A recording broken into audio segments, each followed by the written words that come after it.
That's it. This is the final one for this semester. So in this video, we're gonna go ahead and cover the pipeline control, and we're gonna have a little bit more about hazards. Be warned though, be advised, not warned. Be advised, there's a high chance that you're gonna meet a lot of hazards in your final exam. Alright, so this is the pipeline version from last time. We've noticed that everything goes this way, everything goes like that. The flow is left to right for everything but two things, this one here, the write back, and that one here for the PC. And we've noticed that particularly for the write back, if some instruction is trying to write back, it's in the write back stage, and it's trying to write back to, let's say, register as 0, and the current instruction that is in the decode phase, for instance, is asking to write to register T0, and the end result will be we're gonna write back to T0, and we don't want this to happen. We want it to write back to S0. This is why we've noticed that we need to carry around with us each instruction that will go through the decode phase in order to make sure that we're writing back to the correct register. We need to carry and propagate the information about the destination register through the blue line here to make sure that we're doing it correctly, and the only way to do it is to use the pipeline registers here. So this is an additional information that we need to put on the pipeline register. For instance, this is one of the examples that we've covered. Right, so we kind of have to find out how to deal with the missing stuff, and we've noticed that one of the missing stuff is definitely the control. So let's see. So this is the control. This is the pipeline version with the control, and the control is everything that is in blue. So we can notice that we have different things that we need to deal with in order to route correctly the data when it comes to an instruction. So different types of instructions will require different routes within the whole data path.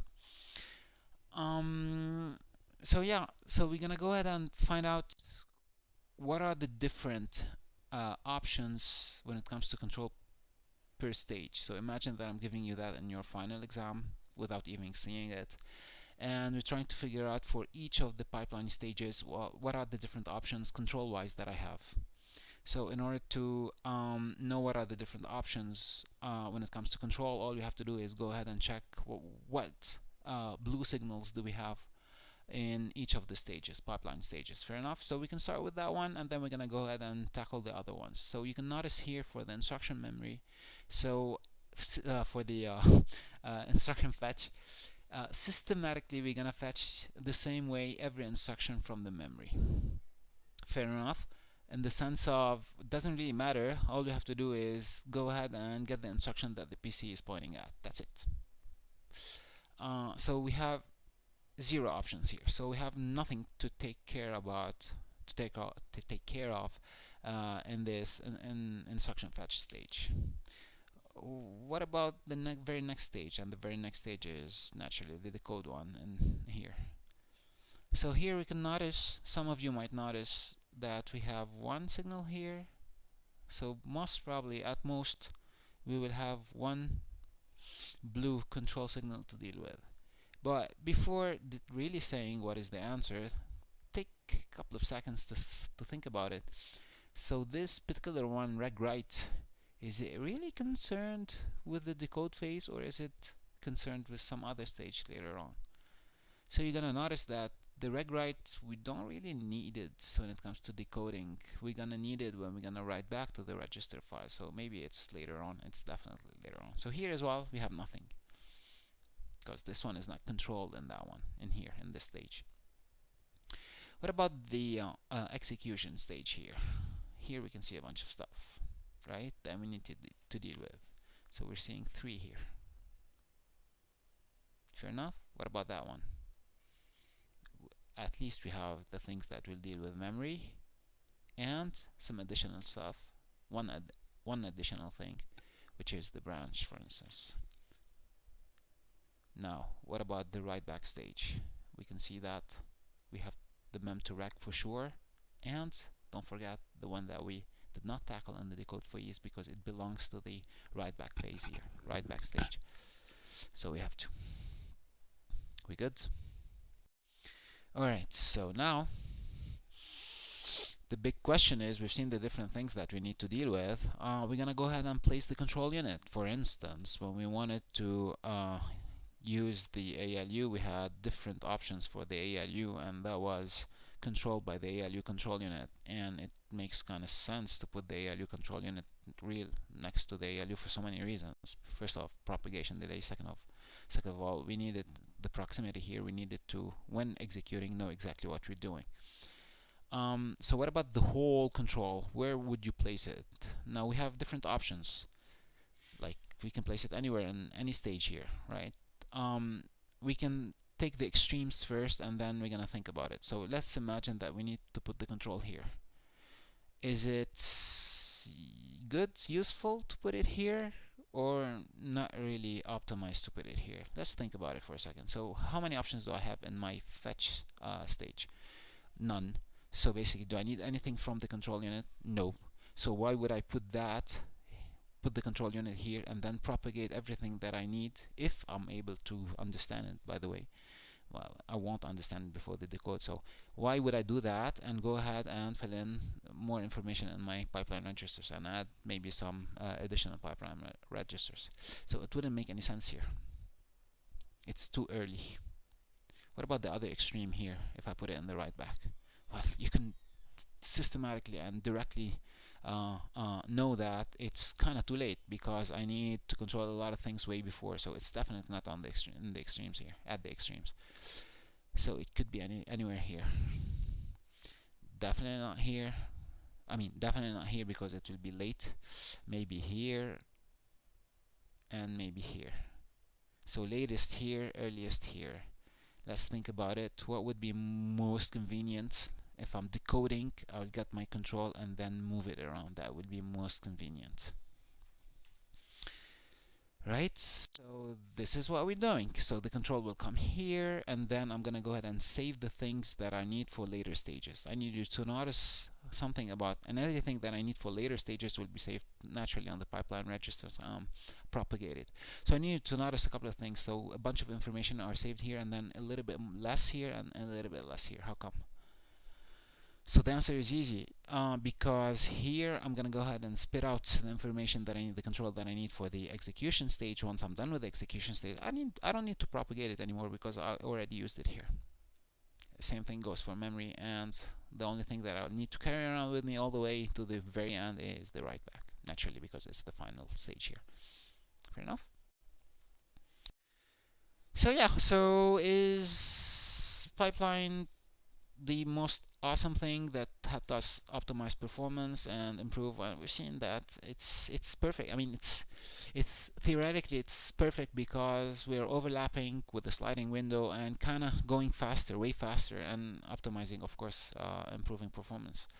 However, we talked about in an earlier lecture and video, in your case, those who are not attending, that we have some kind of limitations when it comes to pipeline. So those limitations, also known as we hazards, and we said that we have different types, and I tackled in details 2 types of them, and a third one it has been mentioned in the tutorials, and you can think about it on your own. It doesn't really matter. I'm not going to cover it in my video. And those things that I already covered are definitely the data dependencies, so data hazards, and the control hazards. So whether some destination register of a previous instruction is being used as a source register of a of the current instruction or the consecutive instruction, etc. So these are the things that might cause problems when it comes to pipelining. And on the other hand, the control hazards would be anything how to behave when it comes to branching, because there are 2 possibilities. So which one to go ahead and fetch? Is it the very next one, considering that the branch is not happening, or the one that we should branch to if the branch is going to happen? So these are the things that we might face when it comes to using pipelining, and we need to, first off, from a human point of view, it's so easy to detect them, because we can read and we can understand the instructions that are happening within a program. However, we need to go ahead and figure out how things happen when it comes to hardware, how the hardware is able to get them. All right, so yeah, so let's do that for instance and see this case study. So imagine again, typically in your exam or in real life when you're gonna go ahead and work and you're facing a situation, a case study, something that you've not seen before, and you're gonna go ahead and try analyze it and use your experience and the things that you've learned so far in order to figure out a solution, to engineer a solution. Fair enough.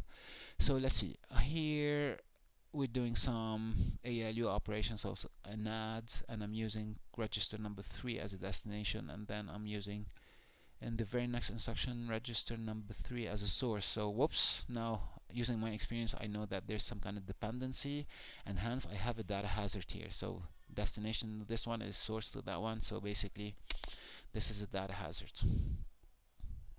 Well, I can start thinking about the solution right now, and one of the solution that the compiler does, for instance, is try to reorder the code if it's able to keep the significant, the intended functionality of the code. So basically all I have to do is, well, this is consecutive now, maybe I don't need it to execute right away, I can push it further and then you try and execute any other instruction.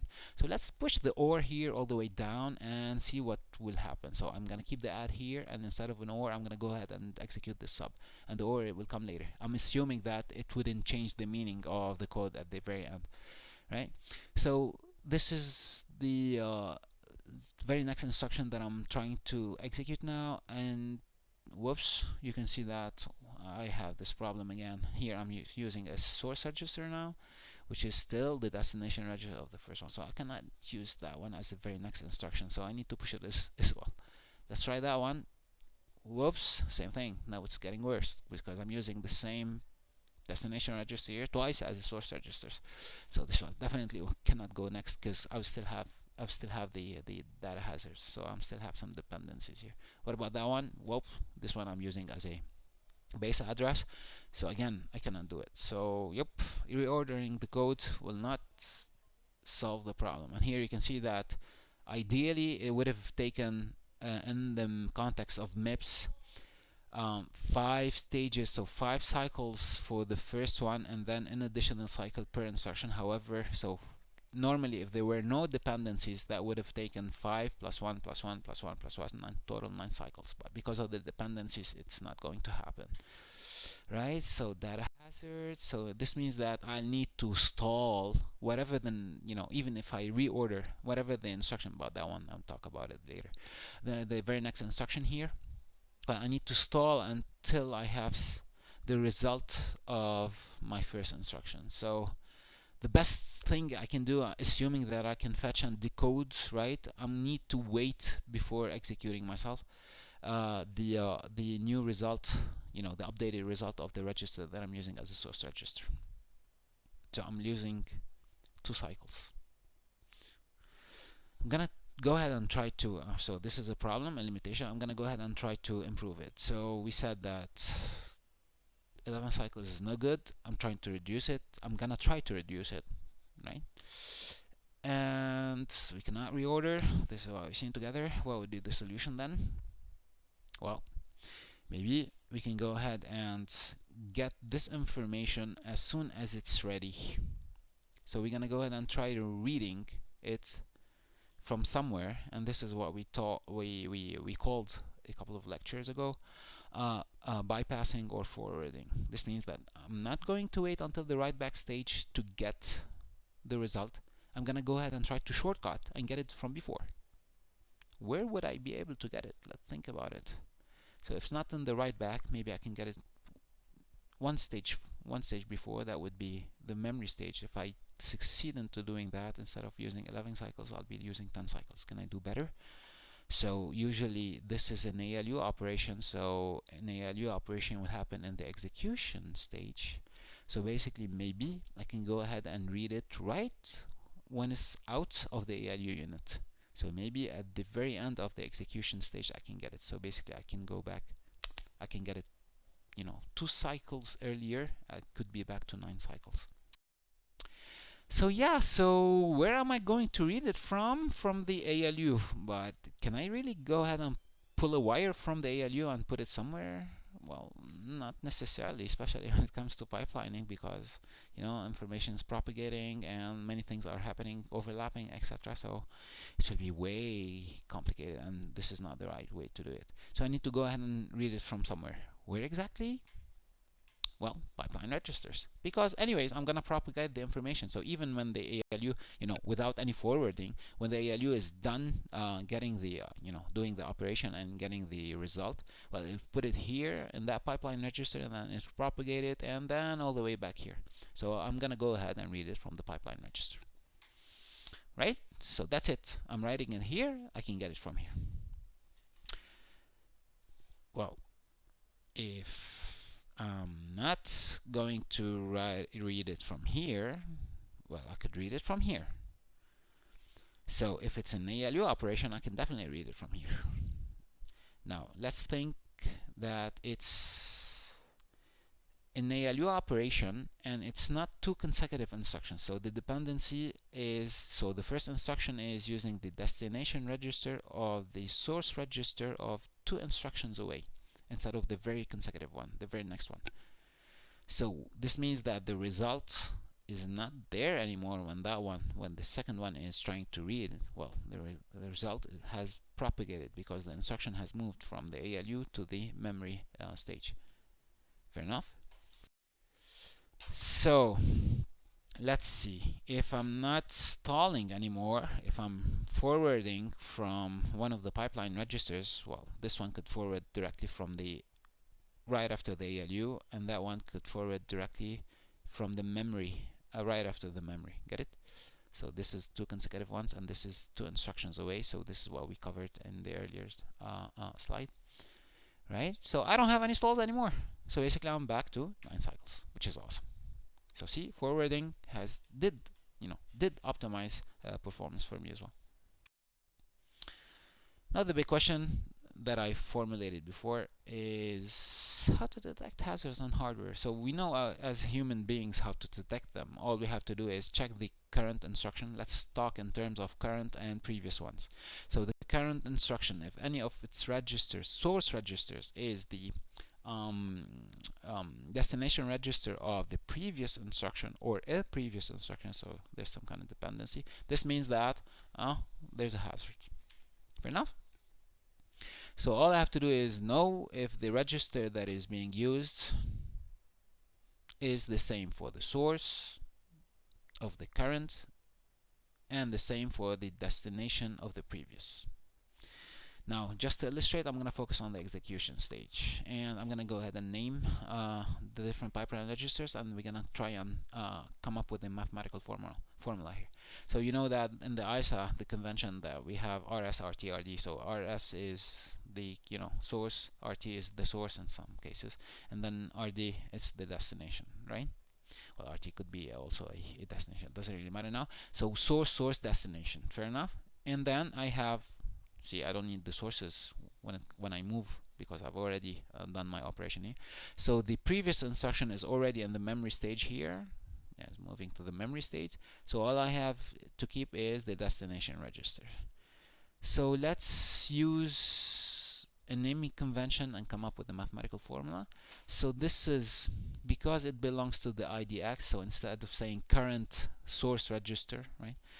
So we're gonna say that IDX register RS, so current one of the source registers. This is the possible second current one of the source registers, right? So it will be IDX register RT here. Well, the mathematical formula, all you have to do is compare it to that one. So this RD that belongs to X, so xmem dot register RD. So what would be the mathematical formula to say that, whoops, we have a hazard, right? So let's see the equation. So it's an if condition for sure. All we need to make sure that IDX RS, source register number 1, is it equal to xmem RD, destination register of previous instruction. Source equal destination. Source current equal destination previous. Is it full now? Do I have the full equation? Nope. there's another you know the other part of the equation would be same thing, but instead of RS we're going to use RT. So the second source register is it equal to the destination register of the previous one. So IDX source RT is it equal to XMEM RD. And this is great for two consecutive instructions, because remember this instruction is about to come here and it's propagating to here, so it's a very next instruction, the very next one. What if the instructions, the instruction are two instructions away, so basically it's not the very next one but the next one, the after next one. How would I be able to do that? How would I be able to detect a hazard? So exactly what I've done here for here. So when this one will move somewhere, what is that somewhere? After the memory comes the write back. Fair enough. All I need is to compare it with the current one that is getting into the ALU. Fair enough. So non-consecutive one, all I have to do is the one that is currently getting to the ALU, I need to compare it with the one, that is two instructions away, that is now in the destination register. So it's the same equation, however we're using a different pipeline register now. We good? So we've covered two consecutive instructions. So two consecutive instructions is compare that one to that one. Two non-consecutive ones, so one instruction that is two instructions away, so it will be that one, and the one that is two instructions away. We good? What about three instructions away? What would be the formula here? Well, it's a trick question, because we don't need a formula, because we don't need to detect any hazards, because once we're done with that stage, we've already written back to the register file, because this is the write back stage, so we have the results. So there's no hazards, after two instructions. We're good. All right. So the big question is, do we always forward? So remember, forwarding is requiring some kind of equations, and we need to make our system work a little bit. It's adding complexity. So do we need to systematically forward each and every time that we kind of we're detecting some dependencies or hazards or so? So the answer, let's think about it, and one what do you call it, a hint in order to get that. Think about the 32 registers that we could use. Not all of them, of course, but the 32 general purpose registers, quote unquote, of course, that are defined in the ISA. What if, let's say, we're using register number 0 as a destination register and as a source register for the very next one? So there's a dependency, because the same source register is being the destination register of the previous instruction. So however, would forwarding do us any good? Would we need forwarding in this case if we're using register number 0? Well, the answer is no, because remember, register number 0 is hardwired to the value 0, so systematically we already know that the value will be 0, so it's not worth it to forward. What if, this is one point, what if my instruction, well, it's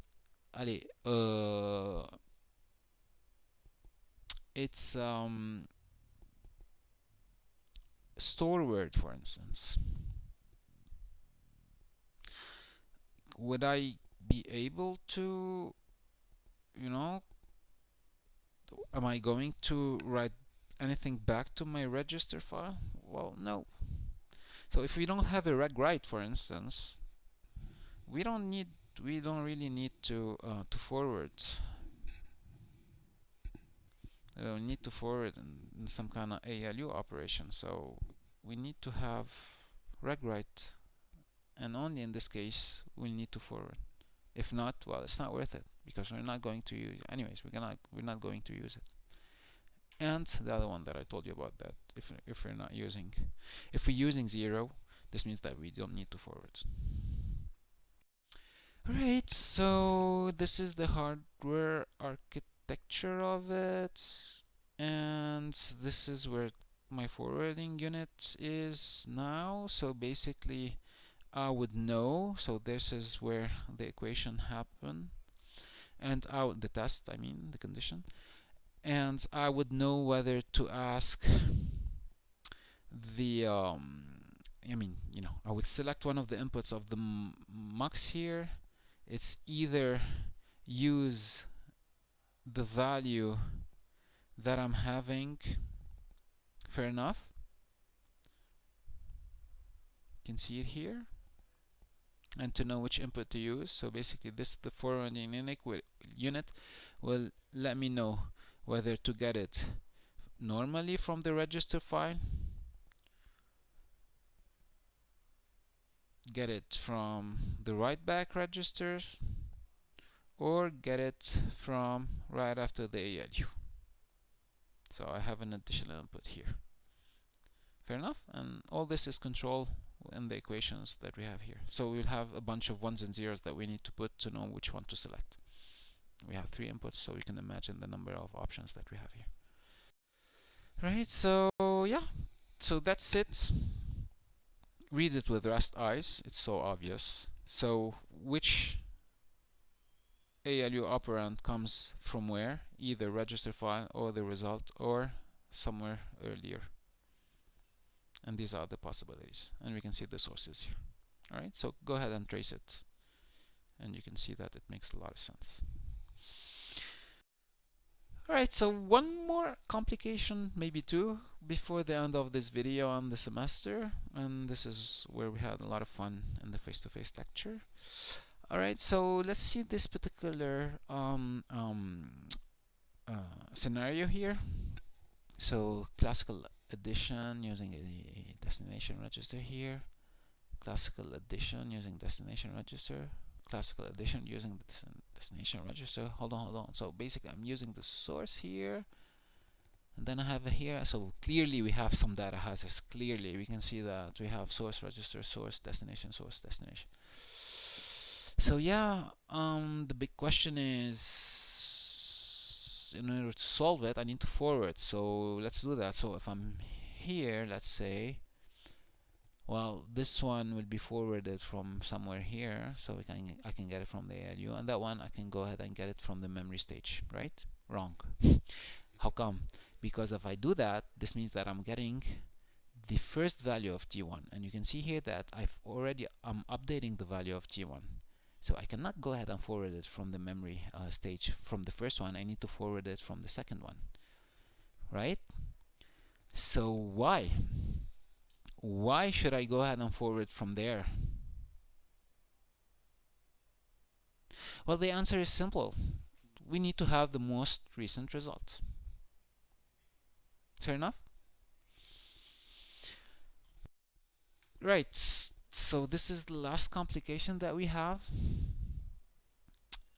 Imagine this particular scenario, and it's a funny name, bubbles. We can see here that I'm loading a word, I'm putting it in register as 0, and then I'm having some ALU operation using that particular as 0. So I'm using regwrite, so I need to forward for sure. Plus I'm not using register number 0, so I need to forward for sure. And there's a dependency, so I need to forward for sure. What is the best that I can do? Let's see. So normally, if I didn't have any dependencies, this would have taken 5 plus 1. Here it's impossible. With the dependencies, I need to wait 2. So basically, it will take instead of 6, 8. But the thing is, if I'm loading a word, I cannot forward right after the ALU, because the word that I need, the value that I need that I need to put here, well, it's coming from the memory because I'm loading a word from the memory. So I will always have a price to pay here, and I cannot reduce to 6 cycles again. It's 5 plus 1. The best I can do is forward from the memory stage, between the memory and the write back. So I will always have to do something to wait here, to stall. So how do I do that, by the way? Well, all I have to do is to try to freeze the pipeline, and the only way to freeze the pipeline is to set my control signals to 0. So this one will propagate nothing at all. Nothing will propagate here. And then I'm gonna go ahead, once this cycle is done, I'm gonna go ahead and continue with the things that I already have. So it's like I'm freezing time for one cycle. Alright, and this is a stall or a bubble. That's it for this semester. I really hope to see you in the embedded system course, which will be a lot of fun, because it's a very real life oriented course, and it's extremely demanded. You know, you have a lot of job offers when it comes to embedded systems, especially in the context of IoT and pervasive computers, etc., etc. Right, have a nice one and good luck for your exams.